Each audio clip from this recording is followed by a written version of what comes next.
everybody, Cal Banyan back with another episode of Cal Banyan's Hypnosis, etc. And I'm continuing the theme that I started in last podcast. Got the sunglasses on.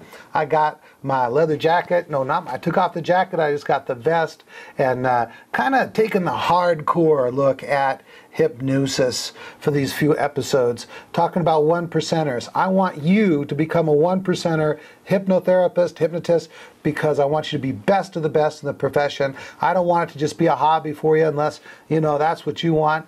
If you want to move forward in the profession and really help the most people, then you need to be a one percenter. What's a one percenter? They're not someone that just does it on weekends. They walk the walk. They can provide themselves a great income by just doing hypnotherapy. Hey, let me tell you about wait, before I do that, as you know, I just got back a little bit ago from Malaysia and Singapore, and I'm so glad. Once again, I want to thank Elronn, Meredith, and Celeste for carrying the ball, or rolling the ball along, or carrying the weight, or keeping these episodes going while I was gone. And if you're watching these episodes anywhere except calbanyan.com, you want to go there right now, because right below this video, we have all kinds of supporting information, links, graphics to support what we talk about in this episode. Let me introduce to you Elronn Ferguson. Elronn Ferguson is one of those Hypno one percenters. He's among the best of the best in the profession. He was trained before he came to our center, then he came to our center, did the Week of Power, and then he got hooked on with the hardcore hypnosis that we do here at the Banyan Hypnosis Center. And I want to tell you, he helps me do some of the training. Last training, I think he taught some of the instant induction work, and I just kind of spring it on him. I say, go up there and teach him the 8-word induction. And you know what? The man's got guts. You know, that's one of the main things that make the difference between the 99 percenters and the 1 percenters is having guts to do the work. Well, he's got the guts to do the work, he's got the guts to do the training, and I'm proud to have him, along with Meredith, hosting this program. How you doing there, Elronn? I'm doing good, Cal. You know, I never get tired of hearing this introduction that you give me. Every time it's kind of, I believe it a little bit more. Thanks, Cal. You're welcome. And I gotta tell you, I mean, I owe you a lot.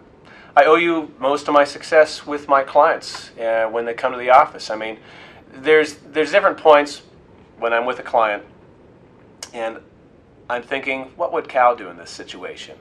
And it's those instances when, after the session, I really realize, wow, I couldn't have done it without you. I mean, for those of you that don't know who Cal is, he came up with 5 paths, synthesized it.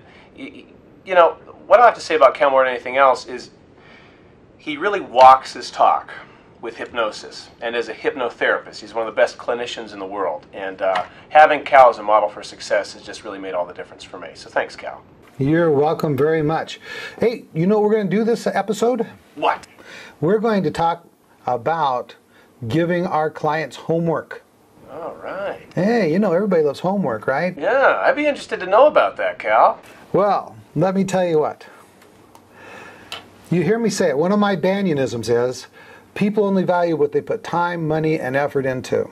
And by having your clients do some things in between sessions, you're really helping them to do a number of different things. One, they're going to value the work that they're doing with you. 2, that's going to help bring the work that you do with them in your hour or 2 hours, however long your particular sessions are with the client, once a week, and help bring it into their awareness all week long.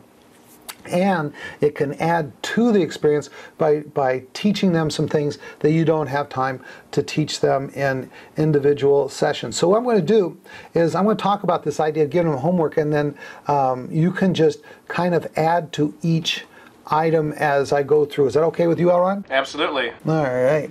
Hey, what we want to do is really, it's all about the client. It's all about having the client be more successful, being a client that's just so happy with what you do with them, that they're out telling their friends, they're out telling their neighbors, they're out telling their family, and with that, you're not only do they do well, but your hypnosis practice prospers.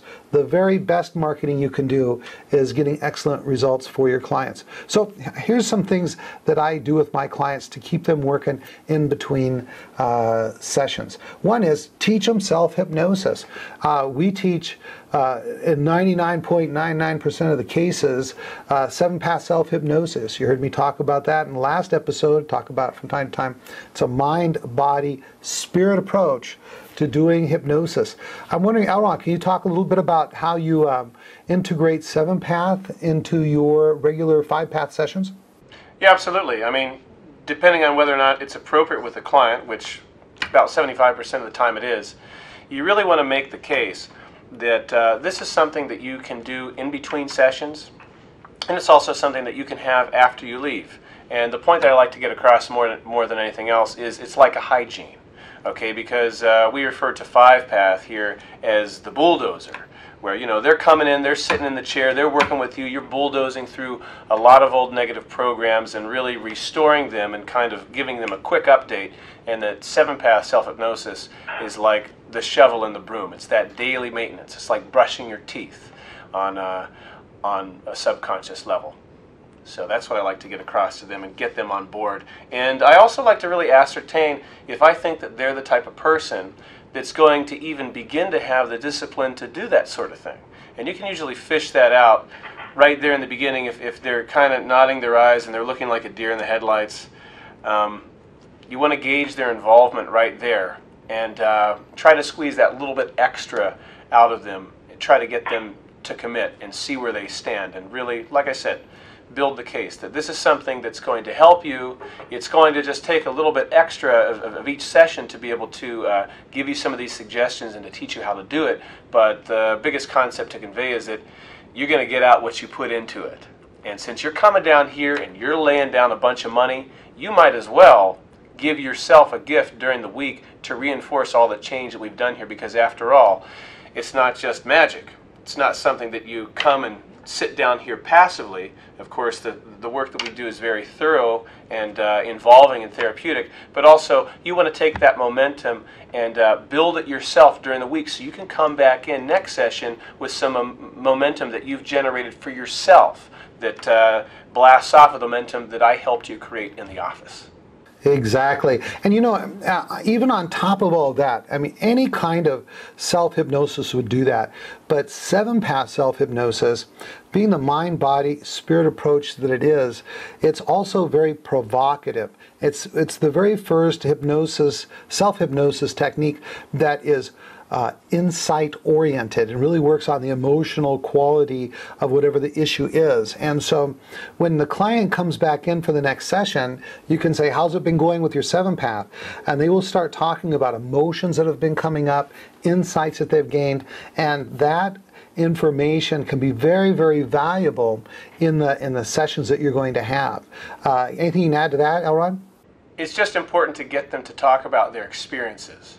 And more than anything else, the thing I like to convey is, of course, whatever experience they have while doing 7-path is perfect. And it's an incredibly simple technique in certain respects, because the concepts that we're working with work with how the mind already works, but people will come back week after week and have a lot of questions, and so it's really important to make sure that those questions are put to rest and make sure that they're doing it correctly and doing the technique correctly. Excellent. Anything else you want to say about 7-path before I move on to the next homework assignment? That's it. All right. Hey, if you guys want to know more about 7-path, you can go to www.the7thpath.com. That's, well, it's probably showing right up here on the screen. All right. Now, there's other things that we can have them do, which, gosh, they're watching television anyway. If you're aware of different kinds of television programs that would reinforce the kind of thing that you're working with. For example, if you're working with weight loss and you have a program in mind that might be of interest or help support or motivate or energize the person you're working with, then, and for example, The Biggest Loser, I think, is a really motivational program as far as building belief, getting people excited about losing weight.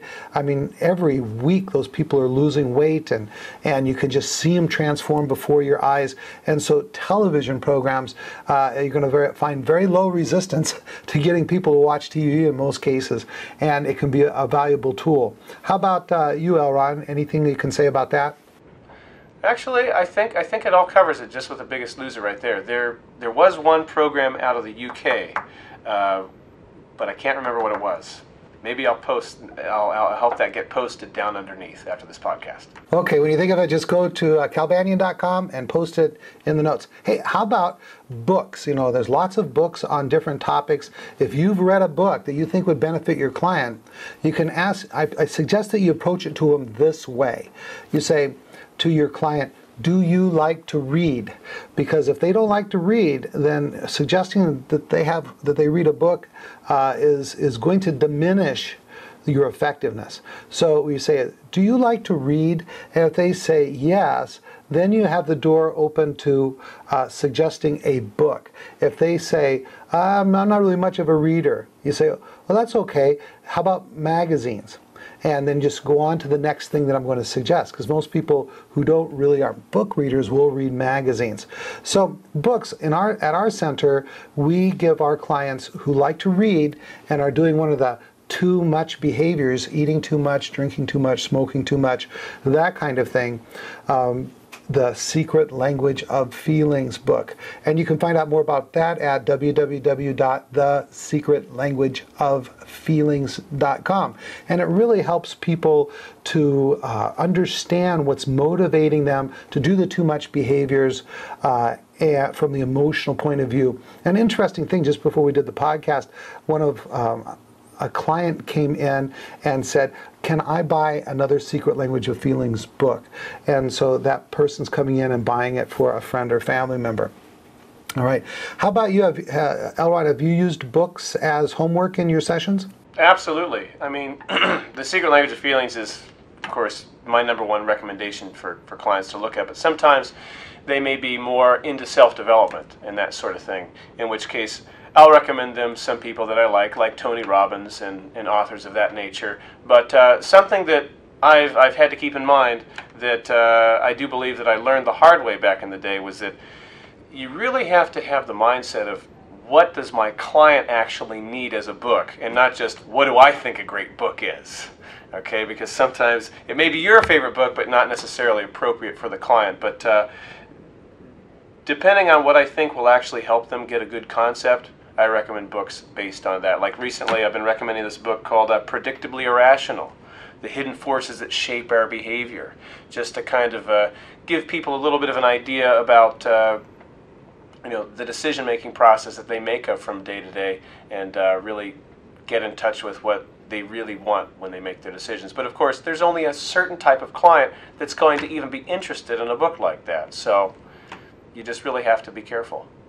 Yeah, one of the things I like that you said there was that it's not about you, it's about the client, and really thinking about what kind of tools would benefit the client. Good. The next thing that I will recommend from time to time as homework is reading magazines, as I just mentioned, and some really motivational magazines could be, for example, for weight loss and fitness, be fitness magazines. And here's one you might not have thought about in the past, and that is if you're working with a female client, things like wedding magazines, because they have all these pictures, of beautiful ladies in their gowns, and especially if they have obviously a wedding coming up, or if they're going to be in a wedding, or if they're going to a wedding, that can be very motivational. Also, things like GQ magazine, travel magazine, where they're going to a beautiful place where they might be sun tanning, or in a swimming pool, or that surfing, that kind of thing. How about you, Elronn? Any magazines come to mind? Not really. Not off the top of my head, no. Okay. You covered it. I'm going to let Elronn a little bit off the hook, and that is that he did not know we were going to have this topic 20 minutes ago. So I've had some topics ready. He's got some questions ready. We're going to get through this list of homework assignments, and he's going to shine by asking me one or two really good questions. If we have the time. Maybe I'll ask you next episode. We're on 16 minutes. Okay. Well, let's see.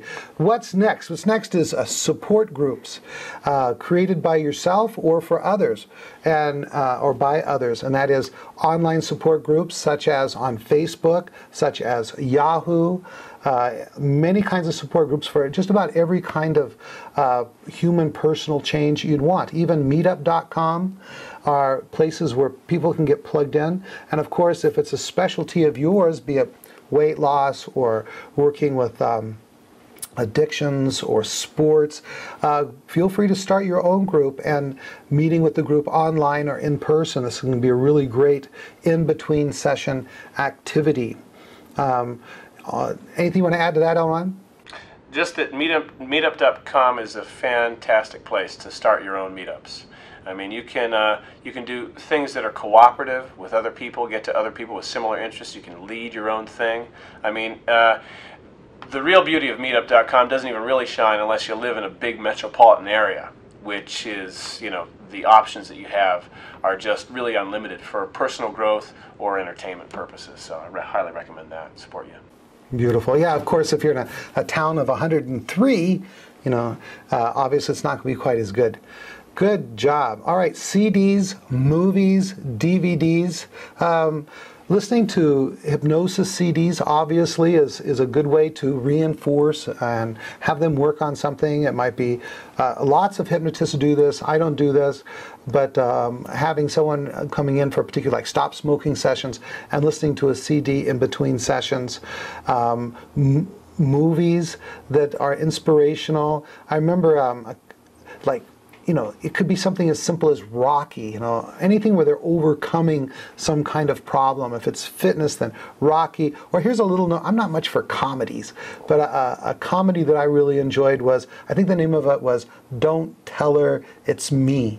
And it's about this fellow who was kind of a dumpling of a man, and he was sick, and he got well, and then he got himself in shape, and he got himself a motorcycle, and he charmed this gal, and she didn't really realize that he was that one-time soft, sick fellow. So how about you, Elronn? Any kind of sources of video, either movies or any online or DVDs? Stuff like that? Absolutely. I mean, what I like to do is refer people to different motivational speeches that I appreciate at TED.com, TED.com. It's this worldwide conference where people come together and talk about ideas, and you have incredible presentations on there about a number of topics that are very inspirational, very progressive. They talk about technology, they talk about just advancements that are being made in the fields of psychology and art, and just a lot of really good inspirational speeches there that are about 20 minutes long each. Sometimes I like to either forward my clients an email of that from time to time or send them there. As well as, there's other sites that are just great to look at for helping people build self-esteem. There's free self-esteem online courses that you can have people enroll in from here or there that give them like a weekly or every 3 days something to do to learn how to build their self-esteem, because after all, sometimes learning how to build your self-esteem and to keep it strong is a skill that you need to learn, as well as the garbage that you need to clear out in session. So there's a lot of great online resources out there, and doing your research is really important. Beautiful. Hey, Elronn, will you give Taylor some links besides TED.com if you know any? And we'll put them all right down there below this video on calbanyan.com. All right. Hey, do you have, that's pretty much my list. Is there anything else you want to add to good homework ideas? Sometimes what I like to do is give them a few 3x5 cards to look at based on their insights in the session.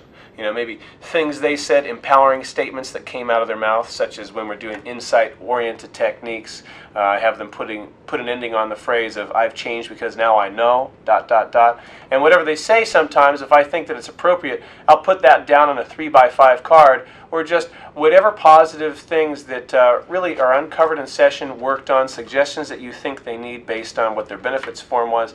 You can put those in a progressive phrase on a 3x5 card and tell them to go home, look at themselves in the mirror and read it in the morning and at night. I like to tell them, hey, there's this magic half hour before you go to bed where the suggestions that you say to yourself and the thoughts you think are going to go in at the deeper subconscious level, and you're really realizing that everything in your environment is programming. So it's just something nice to do. I got it from my old training. I haven't done it very often, but I'm kind of experimenting with it a little bit and getting back into it again, because after all, when you clear out the garbage, they have the fresh soil to plant those new seeds, and sometimes you need to maybe give them some blank 3x5 cards and say, hey, why don't you go write yourself something nice about you and read it a couple times throughout the day. You know, this is your homework. So, awesome. playing with that. Good work. Hey, do you have, I think that kind of wraps up that topic. I'm wondering if you have maybe a quick question we can cover, because I've been out there on Facebook. I said send in questions, and of course every episode we say send in your questions. I wonder if you have one that we could cover real quick. I don't really know if I have a quick one, and we are running on 22 minutes. Do you want me to give it to you anyway? Let's see what we can do. Okay. I have a question that, well, how about this, Cal? Someone was wondering about, let's say, when we're doing losing the numbers, okay, when we're making a client test for level 4, we're doing an exercise, we're having them lose the numbers, doing an Elronn and Banyan induction. There might be a link down there if you guys would check that out. Sometimes what you do is you press on the shoulder as you're deepening a client, right? This hypnotherapist, Richard, he's got a question about, he thinks that you're establishing an anchor there. He goes, my question about what you do with that relaxation anchor after establishing it is, are there any times during a session when you would want to deliberately return to that anchor again? Like during an AR, for example, when the client is getting a little resistant? Or could any of you explain how, or even if, you use anchoring techniques during 5-path? Excellent question. So this fellow's been watching my videos, and he notices that when I am working with the client, then it could be in the losing the numbers part of the Elronn Banyan induction, or other times I'm counting, I will lightly press down on the shoulder as I say the words deeper relaxed. Now, this word anchoring is actually a rather new word in the profession, and it really belongs to NLP. What hypnotists have been doing this for a long, long time, way before NLP came out. And what it is a physical suggestion. Now, Dr. Ivan Pavlov showed that when we do things in time, remember, he's the fellow who rung the bell and caused the dog to salivate by pairing things together in time, called classical conditioning.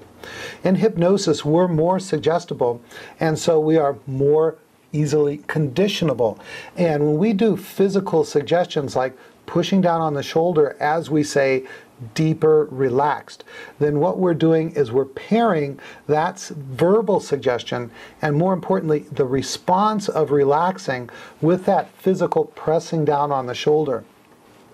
Now, as you continue to do that in the session, that whenever you say the words deeper relaxed or some similar suggestion for physical relaxation and press on the shoulder, then really what happens is you're compounding this physical suggestion.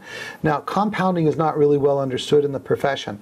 Compounding is the strengthening of a suggestion because the client experienced the phenomenon suggested. So when you say deeper relaxed and they go deeper relaxed, then the experiencing of going deeper relaxed makes the both verbal suggestion and the physical suggestion more powerful because of that compounding. Then at any time I want, I can use that either just physical or verbal and physical suggestion at the same time, and much more powerfully. But also, I could be giving them suggestions for other things like, I'd like you to move forward, let's say move backward to a time when you're feeling very confident. 5, 4, 3, 2, 1. Be there and push down on their shoulder, and they're now going to a time where they are being confident and without having to say it, the person experienced some further relaxation. So that becomes another tool in the hypnotist toolbox of this physical conditioning or physical suggestion, which in NLP, neuro-linguistic programming, is called anchoring. And it can be used at any time. If someone becomes emotional or stressed out or fearful when you don't want them to be in the session, then you can simply give them the suggestion that attention goes to their breathing or to the feeling of the chair pressing up into their back, and then press down on their shoulder and say, go deeper, relaxed. And it just becomes a more powerful way of making the suggestion. So in summary, what we're doing is we're creating a physical suggestion. People classically condition much more quickly in hypnosis, and then we make our verbal suggestions for relaxation or anything really. It could be for a feeling of confidence, and then give them a different physical thing to do. For example, they might make a fist and feel confident, make a fist and feel confident. Take them back to a time in their life where they were feeling confident, have them make a fist, or have them rub their fingers together like this. And what happens is the physical action or physical sensation becomes associated in the subconscious and unconscious mind with that either emotion or state of thinking of mind or in the body. How's that, Elronn? That's pretty awesome, Cal. I've been taking notes. Good. How are we doing on time? We're done. All right, man. Wrap it up. Well, if you want to learn more about how to do this, I strongly recommend you look at hypnosiscenter.com. There's a training schedule there, as well as hypnosis.org for links to products, specials, things of that nature. Facebook.com/hypnosis, etc. You can follow us there and ask questions. On all these different sites, there's links to many different sites where you can learn more and get involved. Be a 1%er. Elronn Ferguson, signing off. That's right.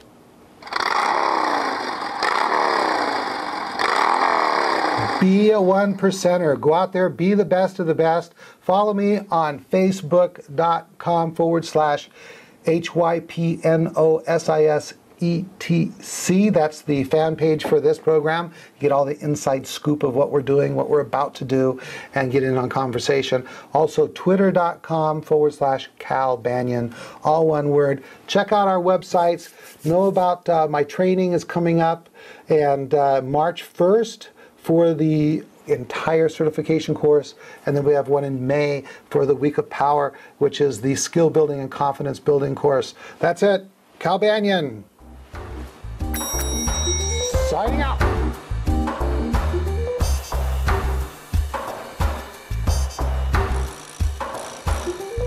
This recording is the property of Cal Banyan and Cal Banyan's Banyan Publishing Incorporated. All rights reserved. For private use only, may not be duplicated without written permission.